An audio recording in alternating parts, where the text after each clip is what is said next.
भाई जो गुरु बचन पे डट गे, कट गे फंद 84 के। आप लोगों को विश्वास के लिए कहीं किसी के मन में शंका ना रह जाए कि भाई सतगुरु रामपाल जी अपनी पुस्तक में यूं ही लिख रहे हैं हमको भ्रमित करने के लिए, क्योंकि चाहे हिंदू हो चाहे मुसलमान हो, ये मुल्ला मौलवी किसी को सच्चाई बताते नहीं तो फिर इनका धार्मिक धंधा खत्म हो जाएगा, इनकी रोजी रोटी पे संकट आ जाएगा।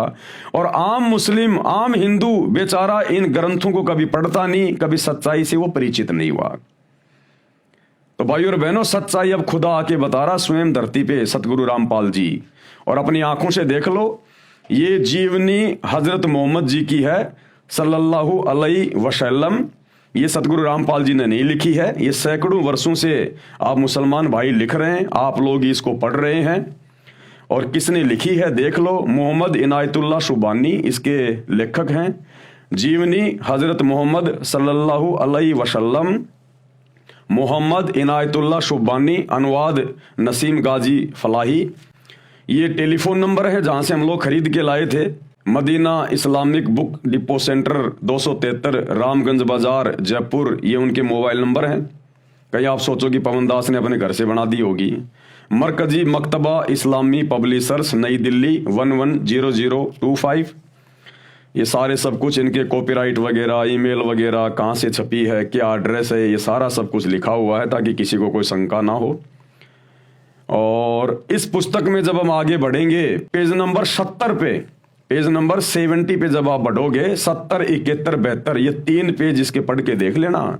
जिस समय हजरत मोहम्मद जी के ऊपर शैतान के द्वारा, उस डुप्लीकेट अल्लाह के द्वारा आयतें नाजिल की गई थी जब्राइल फरिश्ते के माध्यम से, तो क्या हालत हो गई थी बेचारे की, हजरत मोहम्मद की। मन में तरह तरह के विचार गूंजने लगते, आपको अपने बारे में शक होने लगता, कहीं मैं मानसिक रोगी तो नहीं। बेचारी की ये हालत हो गई थी, डर के मारे हजरत मोहम्मद सोच रहा है कि कहीं मैं पागल तो नहीं हो गया, कहीं मैं मानसिक रोगी तो नहीं हो गया।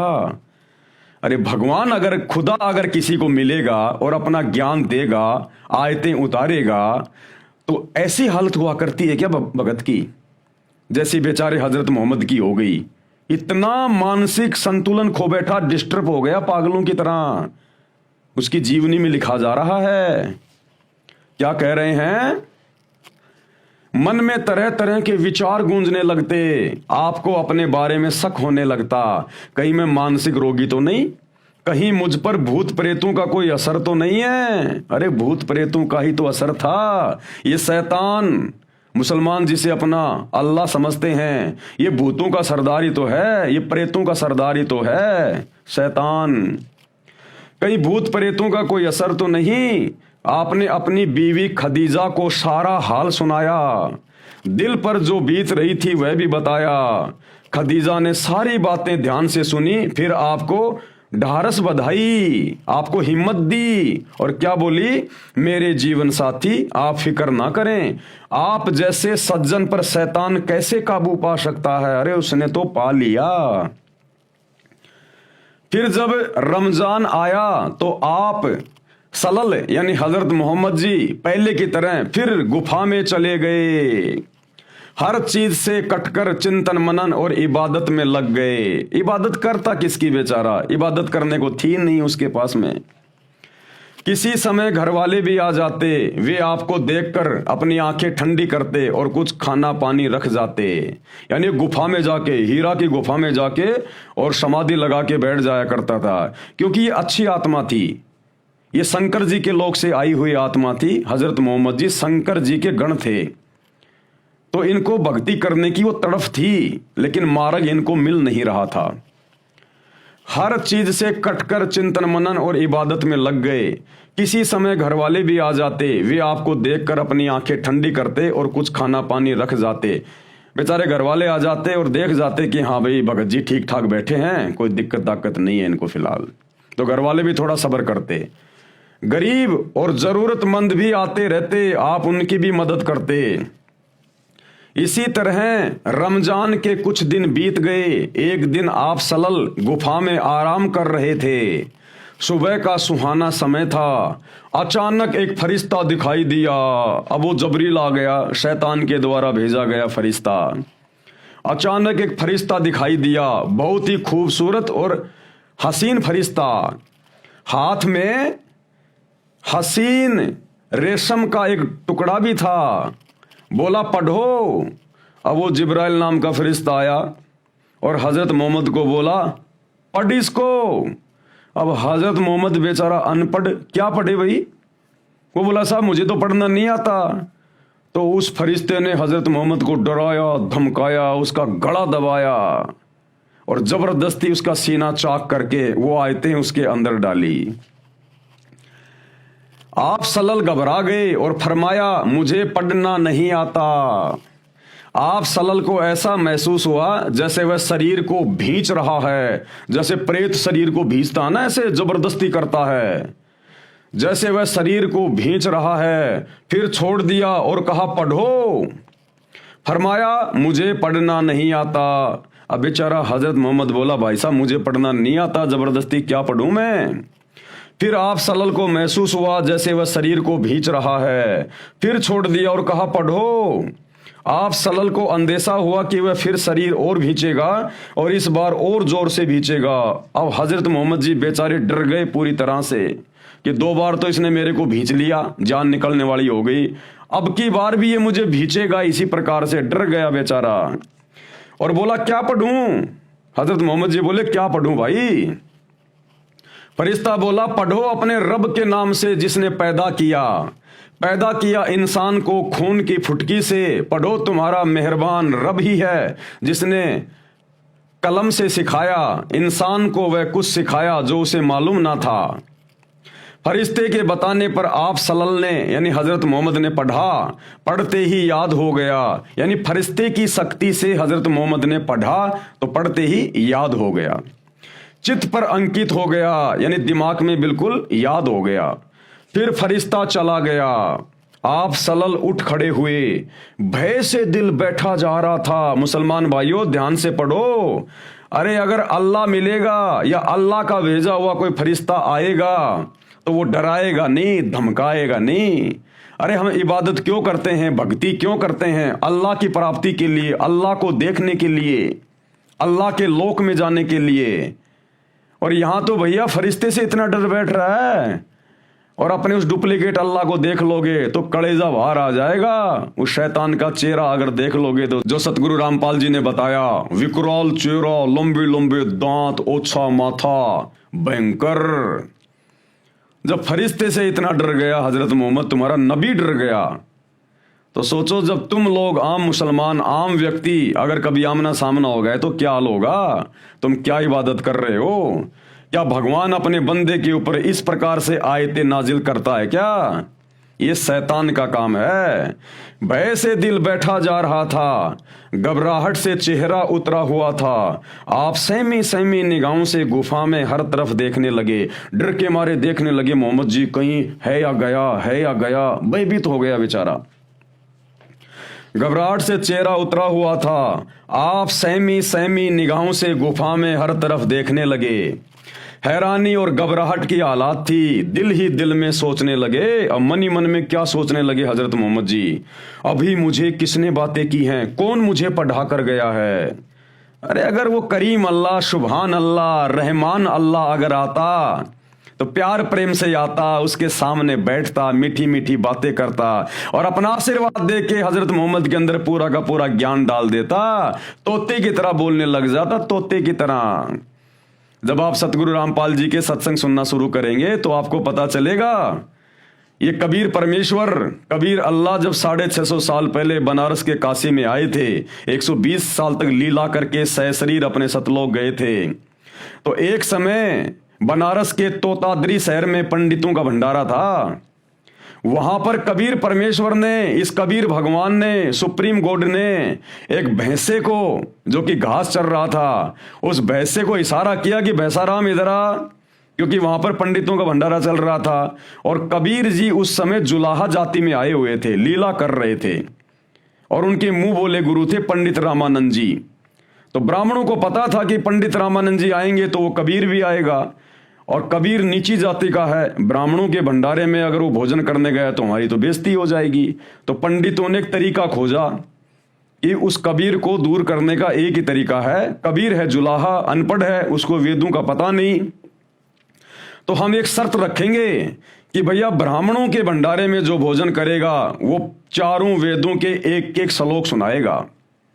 तो कबीर को तो आते नहीं श्लोक, वो पंडित ऐसा सोच रहे थे और हमारी ये बला टल जाएगी, कबीर दूसरे भंडारे में जाके भंडारा कर लेगा।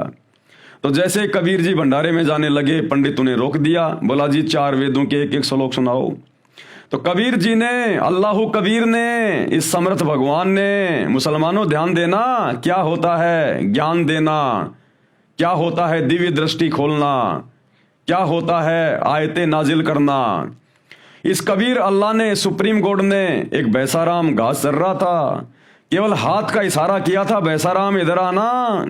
उनको तो हाथ का इशारा करने की भी जरूरत नहीं थी, लेकिन वो तो उन पंडितों को दिखाने के लिए परमेश्वर ने कहा बैसाराम इधर आ। तुरंत वो बैसाराम, वो भैंसा तुरंत आ गया और खड़ा हो गया अपने परमेश्वर के सामने। और कबीर जी ने कहा कि भैंसाराम, इन पंडितों को चारों वेदों के एक एक श्लोक सुना दे। तो भैंसाराम ने तुरंत इंसानी भाषा में बोलना शुरू कर दिया। उस जानवर ने आशीर्वाद दिया था, कबीर जी ने थपकी मारी थी पीठ पे, उसने इंसानी भाषा में बोलना शुरू कर दिया, संस्कृत में। और वो श्लोक सुनाए जो वेदों में लिखे थे कि तुम्हारे सामने खड़ा है ये कबीर अल्लाह, ये कबीर देव, यही है सारी सृष्टि का मालिक। फिर कबीर परमेश्वर ने कहा कि भाई भैंसाराम, ये 4 वेदों के 4 मंत्र जो तूने पंडितों को संस्कृत में सुनाए है ना, बेटा इनका हिंदी में भी अनुवाद करके बता दे इन पंडितों को, कहीं इनको शंका ना रह जाए कि भैंसाराम को हिंदी में अनुवाद करना नहीं आता। तो भैंसाराम ने हिंदी में अनुवाद किया कि ये तुम्हारे सामने जो खड़ा है ना, ये सारी सृष्टि का रचयिता है, पूरी कायनात का, ये कबीर देव, ये कबीर अल्लाह है। उसके बाद वो पंडित बिल्कुल शर्मिंदे हो गए और कबीर जी से उपदेश लिया, अपनी भक्ति शुरू कर दी। अरे तो वो कबीर भगवान, वो सुप्रीम गॉड, वो ओरिजिनल अल्लाह जब एक जानवर को, एक भैंसे को आशीर्वाद दे के संस्कृत बुलवा सकता है इतनी आसानी से, तो बताओ फिर हजरत मोहम्मद जी को यदि वही अल्लाह, सुप्रीम गॉड, अल्लाह कबीर यदि आयतें नाजिल कर रहा था या अपने फरिश्ते के माध्यम से करवा रहा था, तो उस अल्लाह ने भैया अपने बंदों को डराने की, धमकाने की, भयभीत करने की जरूरत नहीं है। ये शैतान था जो हजरत मोहम्मद जी को आयतें नाजिल करवा रहा था, और इसका यही तरीका होता है। भय से दिल बैठा जा रहा था, घबराहट से चेहरा उतरा हुआ था। आप सहमी सहमी निगाहों से गुफा में हर तरफ देखने लगे। हैरानी और घबराहट की हालत थी, दिल ही दिल में सोचने लगे, अभी मुझे किसने बातें की हैं, कौन मुझे पढ़ा कर गया है। फिर तेजी से गुफा से बाहर आए। अब आप सलल यानी हजरत मोहम्मद पहाड़ की घाटियों से गुजरने लगे, और देखो क्या हालत हो गई बेचारे की, पूरा शरीर थर थर कांप रहा था। अरे अल्लाह अगर मिलेगा तो ये हाल होगा क्या? अल्लाह मिलेगा तो खुशी होगी, खुशी, प्रसन्नता होनी चाहिए, दिल गद गद हो जाना चाहिए कि ये मनुष्य जन्म मुझे अल्लाह की इबादत के लिए तो मिला है, और अल्लाह मिल जाए उससे बड़ी खुशी की और बात क्या। और हजरत मोहम्मद जी तुम्हारे नबी थर थर कांप रहे थे, थर थर, पूरा शरीर थर थर कांप रहा था। दिल में बार बार ख्याल आता कि शुरू में जो शोपन दिखाई दिए वे तो बिल्कुल सच्चे निकले, उनसे बहुत सी नई बातें मालूम हो गई। जिस चीज की तलाश थी वह खुलकर सामने आ गई, लेकिन वह कौन था जो अभी यहां खड़ा था, वह कौन था जो पढ़ने के लिए कह रहा था। अचानक एक आवाज आई, मोहम्मद। वो फरिश्ता फिर से बोला, शैतान फिर से बोला, मोहम्मद। आप सलल चौंक पड़े, घबरा कर सिर ऊपर उठाया, देखा तो वही फरिश्ता आदमी की सूरत में खड़ा था। वह पुकार कर कह रहा था, मोहम्मद तुम अल्लाह के रसूल हो और मैं जिब्रील हूं। अब वो अल्लाह कौन था? वो शैतान था, शैतान। पेज नंबर 71 ध्यान से पढ़िए। आप सलल की घबराहट और बढ़ी। अरे बताओ, अरे ये बात मालूम होने के बाद कि तुम अल्लाह के रसूल हो, ये तो खुशी होनी चाहिए। आज पूरा मुसलमान समाज ये कहकर कि हमारे नबी हजरत मोहम्मद अल्लाह के रसूल थे, पैगंबर थे, बड़ी खुशी खुशी बातें बोलते हैं। तुम्हारा पैगंबर तो ये बातें सुन के डर गया था, वो तो घबरा गया था बेचारा, पसीने से थर थर हो रहा था, डर के मारे रोंगटे खड़े हो गए। बताओ, रोंगटे भी खड़े हो गए हजरत मोहम्मद के, इतना डर गया। भय से कदम रुक गए, कभी दाई तरफ देखते कभी बाई तरफ कि ये सूरत आंखों से ओझल हो। हजरत मोहम्मद सोच रहा था कि ये सूरत मेरी आंखों से दूर हट जाए। और बताओ, भगवान को या भगवान के किसी फरिश्ते को ये कहा जाता है कि मेरी आंखों से दूर हो जा, मैं डर रहा हूं, मैं तो मर जाऊंगा, बस दूर हो जा मेरी आंखों से। तो कौन हो सकता हो? विचार करो मुसलमान भाइयों। ये मुल्ला मौलवी तुम्हारे को हकीकत नहीं बताएंगे, सच्चाई नहीं बताएंगे, जो तुम्हारे धर्म की पुस्तकों में हजरत मोहम्मद जी की जीवनी में लिखी हुई है। लेकिन जिधर देखते वही दिखाई देता, जिधर मुंह करते वही मौजूद होता। आगे बढ़े या पीछे हटें, नजरें नीची करें या ऊपर उठाएं, हर तरफ और हर जगह वही फरिश्ता दिखाई देता। देर, बहुत देर हो गई, आप सल्लल्लाहु इसी प्रकार थर थर कांपते रहे और ना जाने क्या क्या सोचते रहे, यानी मन में भय डर। उधर बीवी खजीदा ने गुफा में आप सल्लल्लाहु के पास आदमी भेजा। आप सल्लल्लाहु वहां ना मिले, रिश्तेदारों के यहां दिखवाया, वहां भी ना थे, यहां वहां आदमी दौड़ाया, लेकिन न मिलना था और ना मिले। फरिश्ता चला गया। आप सल्लल्लाहु यानी हजरत मोहम्मद खजीदा के पास आए और देखो क्या हाल हो गया बेचारे का। भय से कांपते हुए और पसीने में नहाते हुए आते ही फरमाया, मुझे कुछ उड़ा दो, कुछ उड़ा दो। वो कहते ना कि बेचारे के जाडा चढ़ गया, जाडा सर्दी चढ़ गई हजरत मोहम्मद के, इतना भयभीत हो गया तुम्हारे अल्लाह को देख के, शैतान को देख के, शैतान के फरिश्ते को देख के। वो शैतान तो किसी के सामने आता ही नहीं है, उसके द्वारा भेजे गए उस फरिश्ते को देखकर भी इतना भयभीत हो गया। तो सोचो, जिस दिन मुसलमानों तुम अपने उस डुप्लीकेट अल्लाह के दर्शन कर लोगे, शैतान के काल के, तुम्हारा कलेजा निकल के आ जाएगा बाहर। गीता जी का ज्ञान श्री कृष्ण में प्रवेश करके इसी ने दिया था, और बाद में जब इसने श्री कृष्ण जी के शरीर से बाहर निकलकर अपना ओरिजिनल रूप दिखाया गीता जी में, विराट रूप, तो अर्जुन जैसे योद्धा की भी पिंडियां कांपने लग गई, जैसे हजरत मोहम्मद की कांप रही थी। और अर्जुन ने कहा कि भगवान अपनी लीला को समेट लो, हे हजार हाथों वाले, हे सहस्त्रा बाहु, अपनी लीला को समेटो और अपने उसी चतुर्भुज रूप में दर्शन दो, मेरा कलेजा फटा जा रहा है। वो वही शैतान था, वही खाड़ था जिसने अपना फरिश्ता हजरत मोहम्मद के पास में भेजा था। अरे अल्लाह, भगवान, परमात्मा, जिसका नाम सुनते ही आत्मा को ठंडक होती है, हम तो तरसते हैं उसके दर्शन के लिए। और भगवान अगर किसी को मिल जाए तो यह हालत हुआ करती है क्या? ये तो जैसे कोई भूत प्रेत मिल जाए, कोई जंगली जानवर मिल जाए, कोई शेर भेड़िया सामने आ जाए, तब आदमी की हालत हुआ करती है ऐसी, जैसे हजरत मोहम्मद जी की हो गई थी। तो वो अल्लाह नहीं था मुसलमान भाइयों, शैतान था, शैतान। फिर क्यों इबादत कर रहे हो तुम? अरे उसी अल्लाह के पास जाने के लिए तो इबादत कर रहे हो। अरे उसी जन्नत में जाने के लिए तो तुम इबादत कर रहे हो जहां हमारा अल्लाह मिलेगा। क्या करोगे उस अल्लाह को देख के? तुम्हारा कलेजा फट जाएगा जब तुम्हारे नबी की हालत हो गई। तुरंत बीवी खदीजा ने चादर उड़ा दी। आप सल्लल्लाहु की ये हालत देखकर वे बहुत घबरा गई।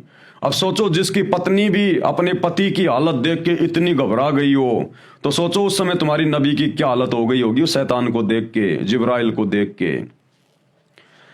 दिल में तरह तरह के अंदेशे उमड़ने लगे। क्या आपकी तबीयत खराब हो गई? क्या आपको जाड़ा बुखार आ गया है?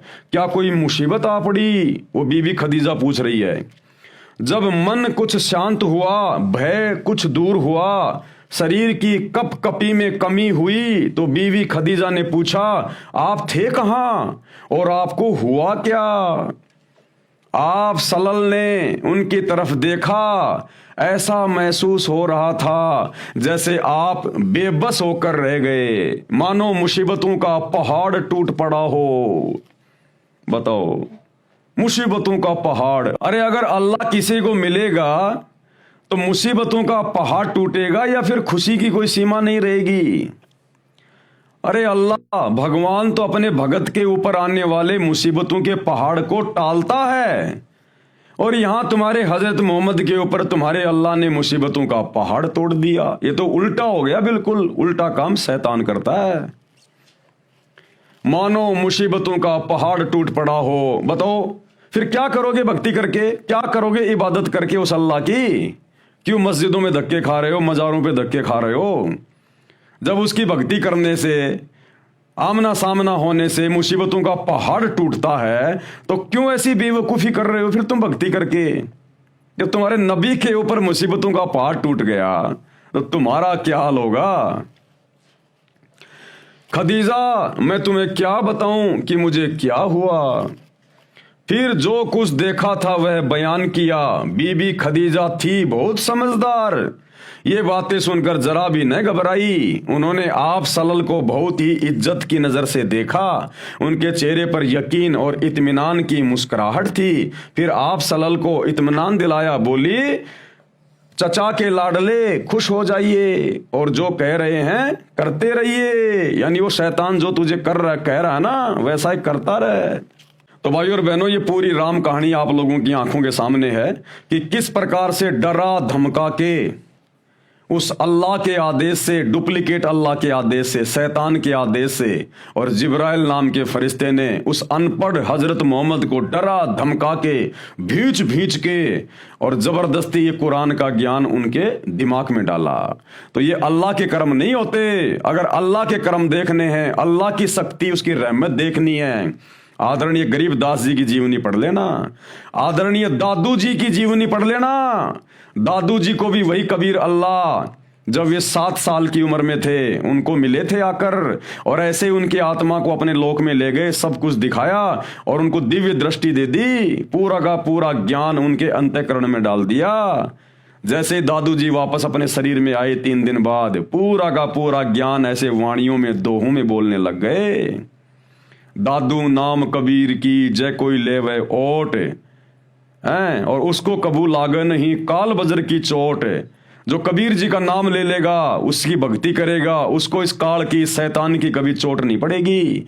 और हजरत मोहम्मद को शैतान अपने फरिश्ते के माध्यम से भींच भींच के, डरा डरा के और जबरदस्ती ज्ञान दे रहा है। तो ये शैतान के कर्म हैं, शैतान के कर्म। जो गुरु बचन पे डट गए, कट गए फंद 84 के, कट गए फंद 84 के, कट गए फंद 84 के।